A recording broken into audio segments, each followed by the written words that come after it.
Hi, what's up? My name is Emrose and I am a writer and artist. This channel is where I document my creative life and how I sustain a creative practice. So today's topic is very relevant to that.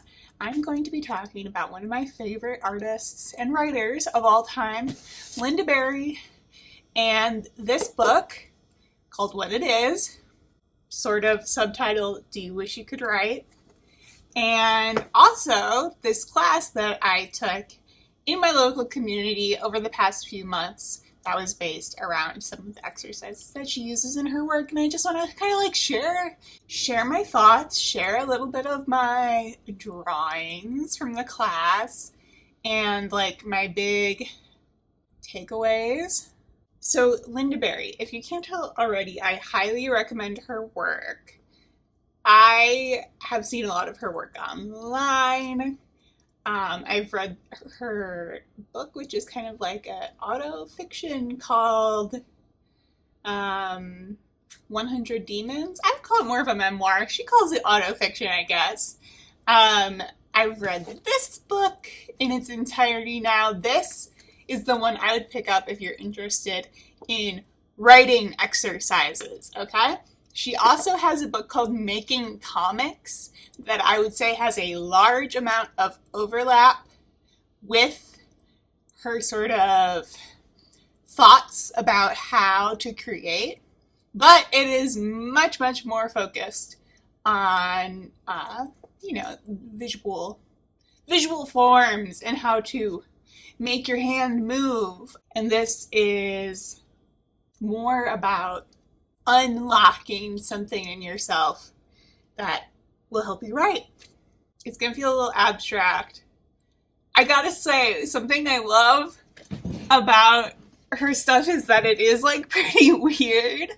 I backed up and now my head's not in the freaking frame. Let me sit like this. Okay, you can even tell from the cover that it's very like collagey. She uses a ton of mediums. And her style is kind of very motivated by like the subconscious and making connections and things like that. This book is a freaking trip, but we'll talk about that later. Literally so good. Okay, let me switch things. I'm just gonna put this right here while we're talking. Make you stand up. That's kind of cool. Okay, this is like my tote bag that I take everywhere, but I mostly used it for class these past few months, so let me pull out some stuff. Where to even begin? Okay, so I wanted to do this because I needed desperately to like get out and see people, and so this was something that was like available to me in my local community, and it was a 9-week class over the course of like 10 weeks, I think. We had like one vacation week, and every class we spent time making art together and responding in very like particular ways, which I'll talk about, and that was so fun.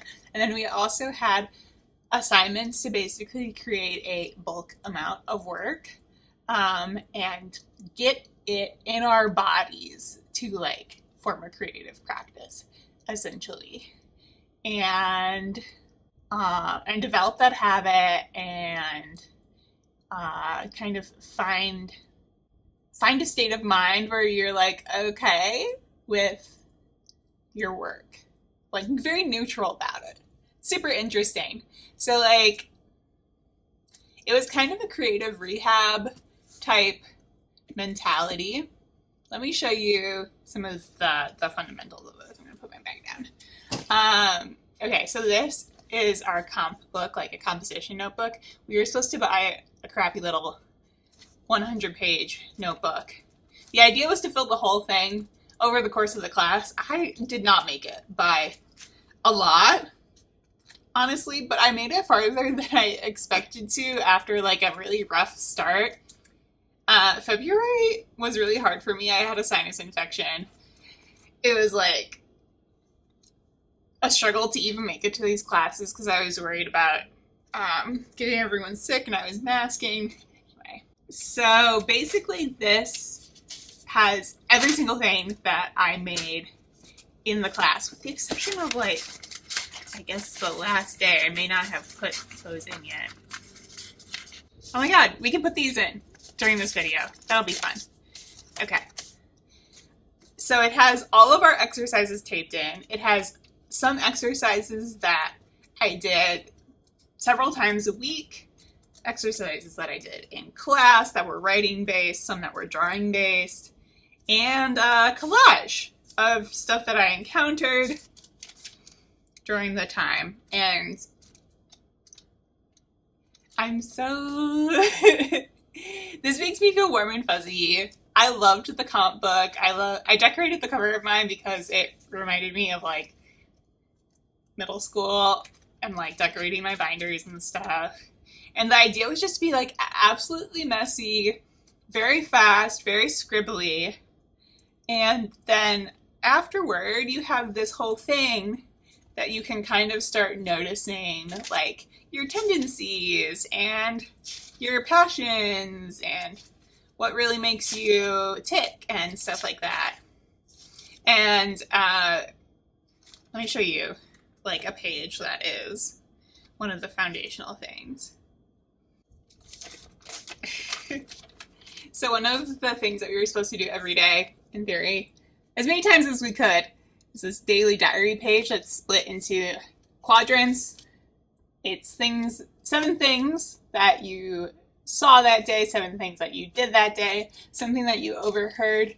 This one is kind of a free space. There are a couple of different options for it. There's things you wondered about. You could draw a little thing. You could ask a question. And this one has a picture of my outfit in Infinity Nikki, because that's all I was doing for a large portion of this. We also did this thing called X Pages, which is straight out of Lynda Barry and explained in this book, and I'll talk about that more. That's like one of my main things that I'm still really thinking about and considering from this. It was a really cool class. It was a cool time. One of the things that I thought was so wild about it is that it was designed for us to interact with each other and like respond to each other's art without giving feedback or criticism whatsoever. So we would do these things where somebody would read their work and we would have like 3 minutes, lots of timers, like things are very regimented and timed. So we would have 3 minutes to draw on a little note card our response to the work. So like we would draw some image from their reading that really struck us, or just like whatever it was from the reading that we wanted to give an impression of, we drew, and then we gave them to the reader silently without any words. Yeah, I thought that was really interesting. I was like looking for more of like a critique process, but I ended up really loving it. Like I didn't end up, I don't think, really missing writing critique. It was a cool new way to see like how people respond to my work and to interpret how people respond in my own ways and see if that leads me in any particular direction. And all of it was very like that. We also did a lot of group exercises that involved passing the paper after a certain number of seconds or minutes. So one person would draw something. Let me find like, yeah, this one's good. Okay. So this whole grid of characters were created by, essentially we like wrote these little names in first, and we passed the paper each time with each name. And then we arrived, everybody had a full paper full of names, and we had a certain amount of time to sketch a character in one of the boxes, and then we passed the paper again.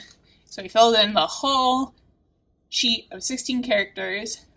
Some of these are known characters. This is Dexter. Rumpelstiltskin's on this one, I think. Yeah. It's got a little baby.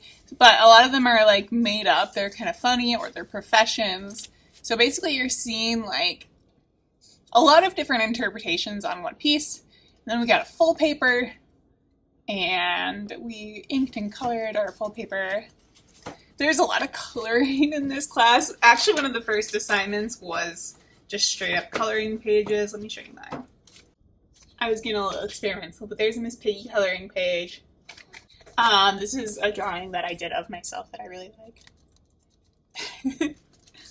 The idea of the class was that you didn't have to be a drawer. You didn't have to be an artist. I was definitely more interested in art than a lot of people in there. And I do consider myself an artist, as I said at the beginning of this video. But I think that was totally fine. We talked a lot about like getting back to our early experiences with art and interacting with the art materials. We talked a lot about getting out of our heads and how to deal with that inner critic. We talked about what useless art means, and we were assigned to create pages of useless art sometimes. This is one of mine. We were assigned to draw some strangers. Not just some, like a lot. I think we had to do 10.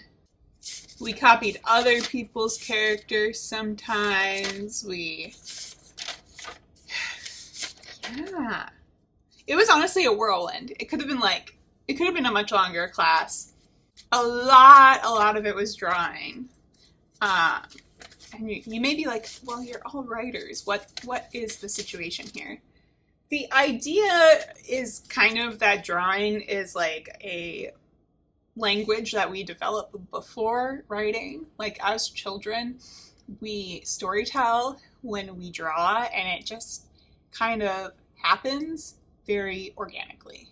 Or at least it's something that we all kind of develop very early on. And then most people abandon in the process of living life, because life tells us that art has to look a certain way, that there are artists and non-artists, that, you know, you're bad at something, that you shouldn't do it, that other people are better at it than you, so on and so on and so on. Getting back to drawing is sort of a foundation for the writing. Okay, I'll show you each one of these as I tape them in. So we did these cards for attendance every week. These are mine. And they have little silly prompts. This is me as a dentist.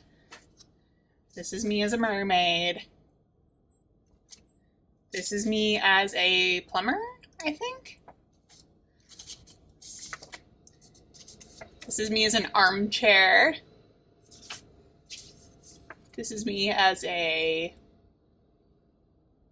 tow truck driver. This is me getting arrested. This is me as a house. This is me as a bird.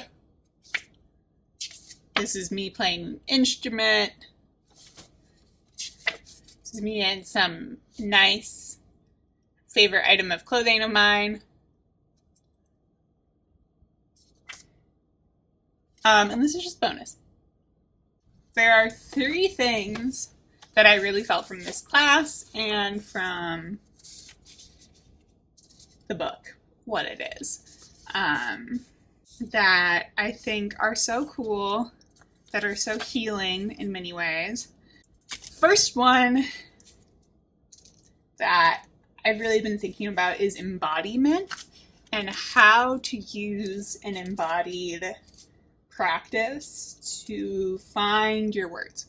So a lot of the exercises we did, we started with scribbling or spiraling, drawing spirals for a certain timed amount.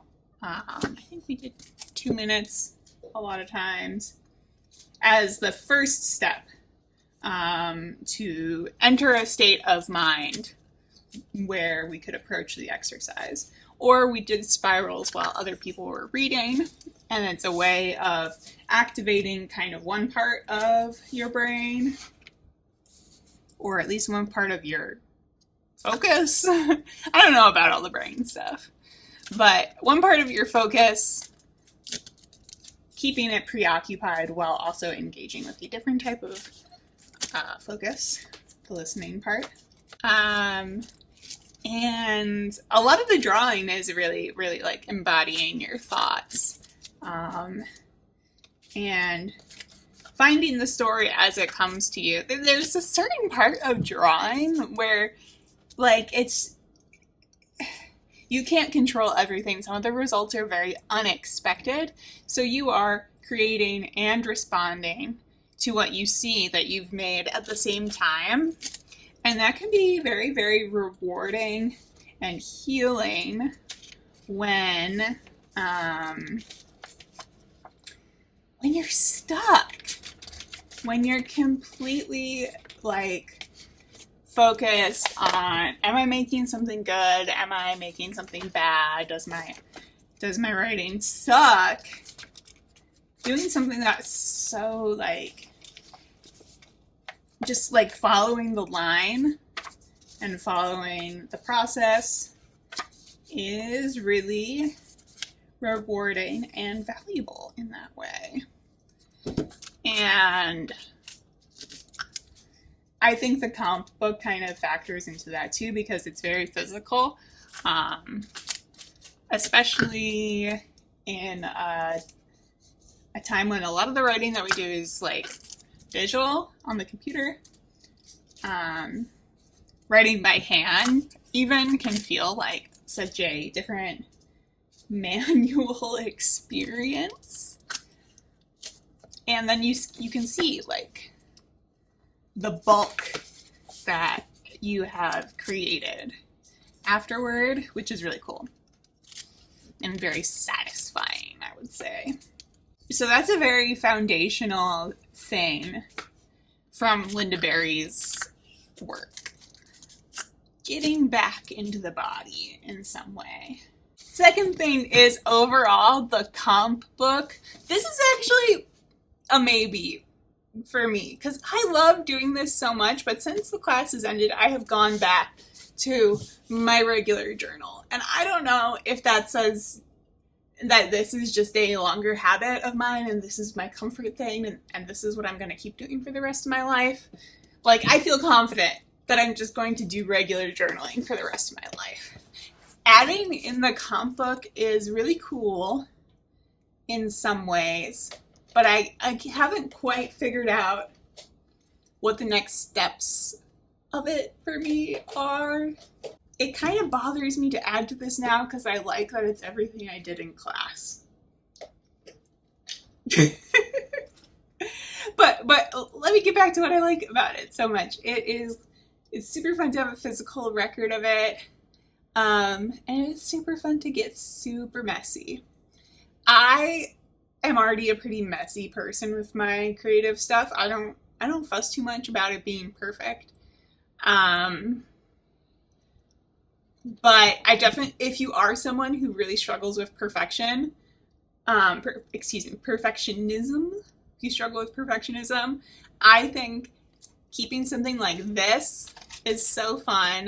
The collage pages are really liberating, just like taping stuff together that you found in your daily lives, or taping over things that you don't like, just like bye, or filling in space with random art, random papers. I think that is so liberating. And then there's something about this that's just very fruitful to look at for ideas too. So something that we did in the last class is that we circled nouns that were in our writing in this. And those are something I want to return to really badly because I think there might be some interesting associations that will come up. I didn't particularly notice that there were like trends in the nouns that I circled and that jumped out at me. But I do think if I did this whole process for longer, you would see the same things come up. You know, eventually you would see some trends. And that brings me to the third thing, which is the X page. Here's just a brief look at one. This one's about a spelling bee that I won in 4th grade.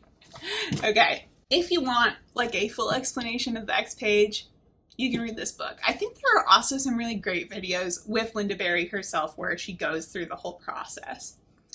I'm going to go through a very shortened impression of it, okay? So the X page is a process for bringing up specific images and specific memories to write about and accessing a very particular state of mind where you remember things or you can visualize things. Things come to you almost without thinking about them. So it's kind of like a separation of like your conscious thinking about what's a good thing to write. Whereas with this process, you kind of can open up some more subconscious things. That was like my experience. I had some like really vivid stuff come up throughout this process, and a lot of people had really emotional stuff come up during the class when we did these. That was like a pretty universal experience. It's like, oh, we accessed something that was like kind of difficult to remember, that maybe we hadn't remembered in a while. So basically you respond to a word. On the page I showed you, I was responding to the word winner. You start by coming up with a few, like 10, I think 7 to 10 is a recommendation that Lynda gives. Associations directly with that word. Then you proceed on to the X page. The X just represents, like, this is not a real page. We've already used this page for the X, so anything else we write on it can be totally scribbled out. The X tells your brain that we've crossed out this page, basically, and that it doesn't have to be good. It's also fun for like filling in the quadrants sometimes. I did a lot of that. Sometimes I just wrote a list across it though. And you may be wondering, like, what are you filling this up with? Well, there's a list of questions. My teacher would often read them out loud. They're all listed in here too. She has so many questions that you can respond to in here that I think are very interesting. So the back part of this book is the handbook part.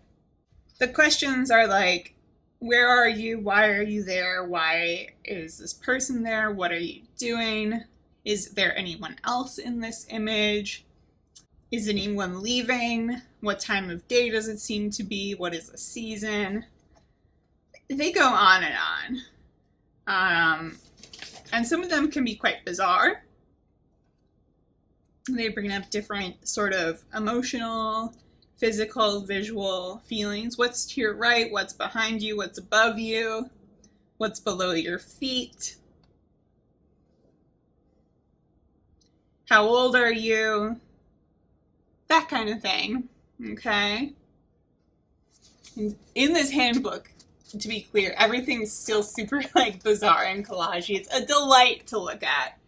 You set a timer and you write about the image, and you crucially start in the present tense with the words I am, and then however you wish to continue. So you write the whole thing in the present tense, and you just see what happens. And you can repeat this exercise with different words. You can repeat it with different memories that came up from the same word. You can pick the most interesting memory. You can pick the most boring memory. Like, there are all these different things you might want to do. Just see what's going on, what's coming up, you know? Really, really interesting. And I thought really worthwhile. It definitely flexed some muscles for me. What was interesting was, like, I kind of went into this class with different expectations and being like, I'm going to draw some comics about my life because Lynda Barry is a memoirist. And yeah, I have a comic that I'm interested in working on that would be a sort of early childhood memoir. The word memoir is so serious, but I'm thinking like, you know, pretty fun. So I was like, maybe I'll create some content for that. And not create content, jeez. Like, come up with ideas for that and write about them and draw them. So I did do some of that with a very sort of intentional approach, but some of the other memories I touched on were just things that came to me. And that's an important phrase for her. And the front part of this book is like very experimental, very philosophical. It's a series of snippets about her early life and snippets about creating in general, creating her comics, mixed with questions about like, what is an image? How is it different from a memory? How is it different from an object? How is it different from a person? Can a person exist without images? Can images exist without people? All in these like very interpretive collages. Honestly, her work like kind of stresses me out sometimes because it feels like it unlocks these questions, these unanswerable things within me, but like stressed out in a good way, you know. She has a very sort of overwhelming feeling visually, obviously with her collage style, but it makes me very emotional somehow. I don't know. I like almost every spread in here, but one of the things that she draws a lot are these little octopus guys, so let me just show you those. This says, what is playing? What are toys? There's a lot about childhood in here. Really cool. I would say if the beginning is overwhelming you, you can you can start with the activity book pages near the end and see what you think about those. So, taking a local writing class, recommend this book if you're a writer. Recommend other books by Lynda Barry if you're into comics and art. Definitely check those out. I think one thing that came up for me and some people in this class was that we've done morning pages before from The Artist's Way, which in its most exact stating is 3 pages of continuous writing every morning in a journal, and doing that every single day, and no prompts, just whatever comes out. The practice, especially like the daily spread and the X pages, could kind of be a warm-up replacement for that. They put you in a very similar state of mind, I would say, but I think some people like having a little bit more structure and more prompts. It kind of depends on what you're doing.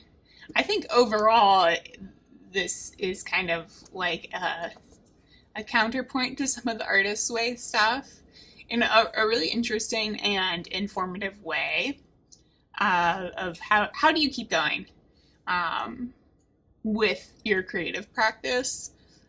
It's definitely given me a lot to think about. That's going to be all for this video. Thanks for sticking around. If you want, you can like and subscribe. It really helps me out. I'm also here on other places where videos are made. Alright, I will see you next time. I'm done. Okay, that's it for now. I'll see you next time. Thanks so much. Make something that makes you happy today. Bye.